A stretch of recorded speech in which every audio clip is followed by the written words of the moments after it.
Yo, so guys, welcome back to another video. And this is a reaction to another Sam O'Nella video, and I am pretty sick. I mentioned a few days ago that I think I was getting sick, but I thought I was getting better.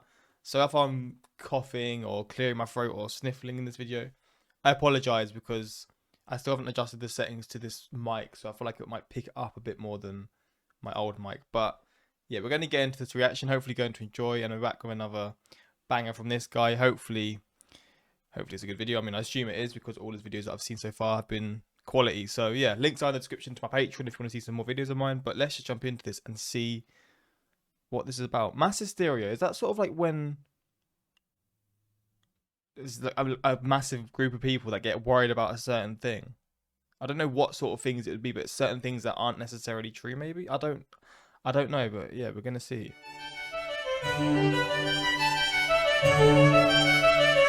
I might be completely wrong, so Hey kids, if you've ever been Black Friday shopping or visited the Diablo subreddit recently, chances are you've encountered mass hysteria at some point. oh, is it Black Friday? Oh, okay.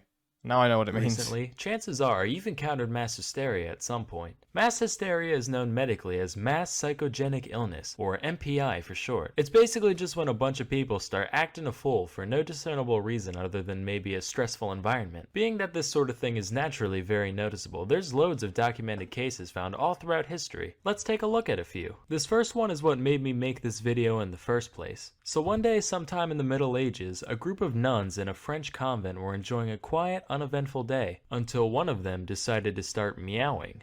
You know, like a cat. You'd think this would last all of 4 seconds before another nun was like, "Excuse me, Sister Gertrude, would you kindly cut the shit?" But instead, another nun joined in, and another, until basically the entire nunnery was exchanging mouths like a group of communist. But how can this be proven?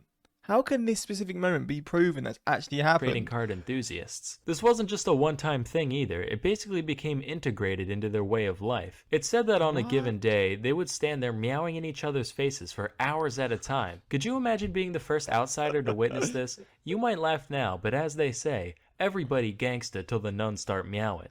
I'd void my bowels and move to Malaysia without even thinking. Miles more terrifying than this pile of garbage. As you can imagine though, after a while it stopped being scary and just got annoying, leading to the neighbors calling in a band of soldiers to deal with the situation. Hey guys, can we talk to you for a sec about Yeah, that. All due respect, but we have orders to literally beat the hell out of you with whips till you start acting like people again. Sorry sir, it's just force of habit. Haha, habit. Seriously though, we would rather go to hell for throttling a gaggle of nuns than put up with another minute of your bullshit, caprese? Our next event took place in the parish of Fatima, Portugal in the year 1917. It all started with 105 years ago. Shepherd children, ages 10, 9, and 7 respectively. They were like, "Greetings, fellow Portugueseites.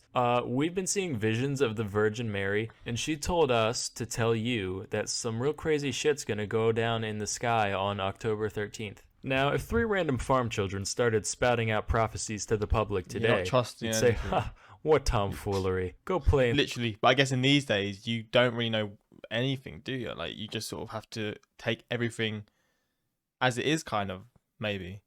Now you've got the ability to look into stuff, or you just know when things are true or when they aren't, kind of thing. Some dirt, you dirty little dirt baby. But keep in mind, the past is a different country. What?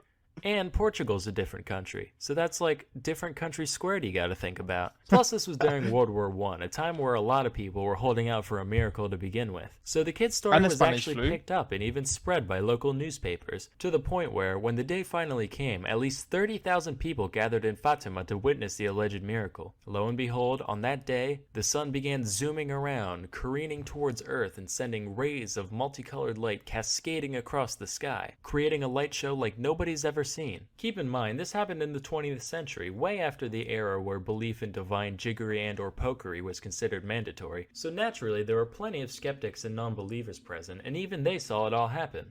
Or so they thought. How do we know the sun didn't really whiz around haphazardly that day, Well, number one, use your frickin' brain. And number two, accounts differed wildly from person to person. While some say the sun zigged hither, others say it zagged thither, and others still said it shined a brilliant yellow and stayed perfectly still. As such, it was eventually concluded that the event was just a combination of MPI and weird eye stuff from too much sun staring. Although I'd like to believe it was real, just that Jesus' illusion skill was way higher than his alteration at the time. Yep, that's it. Sam's going to hell. Why, for blasphemy? Trust me, that was the least offensive part of that joke. Our next tale took place in 1962 in Tanganyika, which was basically just the beta version of Tanzania. The nation had just declared its independence from Britain the previous year. Oh, look at us again. Britain involved once again. God's With the sake. future so uncertain, tensions were naturally running high around this time. One little girl in a Tanganyikan school ended up handling the stress in a bit of an unusual way. Rather than overeating or staring at her ceiling for hours like a normal person, she just started laughing, and laughing, and laughing. Pretty soon, her classmates at the all-girls school she attended began to join in, to the point where 95 of the 159 students caught the gigglies, which lasted anywhere from a few hours to 16 days straight. Beyond Laughing for 16 days straight. Oh my god.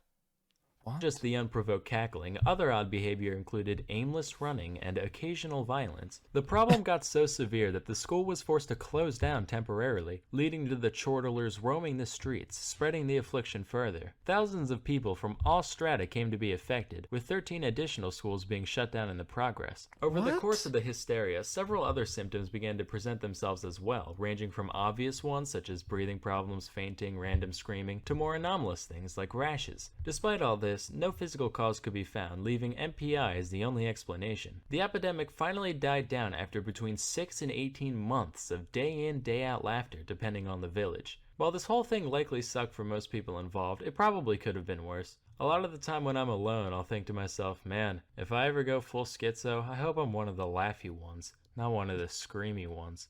With this story in mind, just maybe, if I put my mind to it and believe hard enough, I can be both. Flashback to the year 1518 to the city of Strasbourg, at the time part of the HRE. A woman named Mrs. Trophy began fervently dancing in the streets for no discernible reason, for hours, then days. All without music, of course. Her only breaks consisted of occasional food intake and passing out from exhaustion when night came. If you saw that today, you'd just be like, ha! Drugs. But apparently people found it pretty inspiring, because within a week, 34 others had joined in, and after a month, there were around 400. This wasn't your casual bobbing up and down either. This shit made Zumba look like Tai Chi. Here's the best modern day simulation I could find.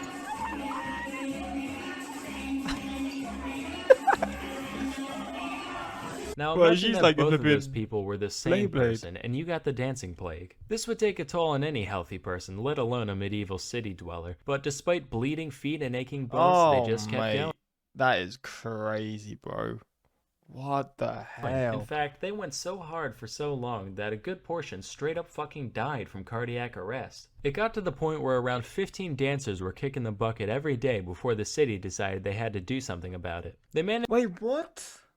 Oh my days, man. To rule out any divine or supernatural causes, which was necessary just because, you know, back in medieval times, it was fucking stupid. They eventually surmised that it was a natural disease caused by too much hot blood, as per that whole four humors thing that was popular at the time. As for a cure, their prescription was, get this, more dancing. I can see where they were coming from. It's pretty sound logic. If you got a song stuck in your head, you play it till you're sick of it, same kind of thing. But here's where they goofed. The authorities actually went out of their way to facilitate the dancing, setting up a big stage area and even hiring musicians to keep the afflicted moving. All this achieved was attracting more passerby who were like, man, mass psychogenic illness looks frickin' epic, let's get in on that, causing the contagion to become even more widespread. Seeing that their solution backfired, the city then went the other way and completely banned any public dancing. Those who still showed signs of the mania were subsequently carted off to the shrine of St. Vitus, where an exorcism-like ritual was performed on them. This ended up being highly effective, presumably for no other reason than that the dancers believed it would work, and after nearly 2 months, the plague was quelled. While this whole thing was most likely a case of good old-fashioned MPI, some historians believe it might have been egged on in part by ergotism, a state of psychosis brought on by eating tainted bread, which I talked a little bit about in this video.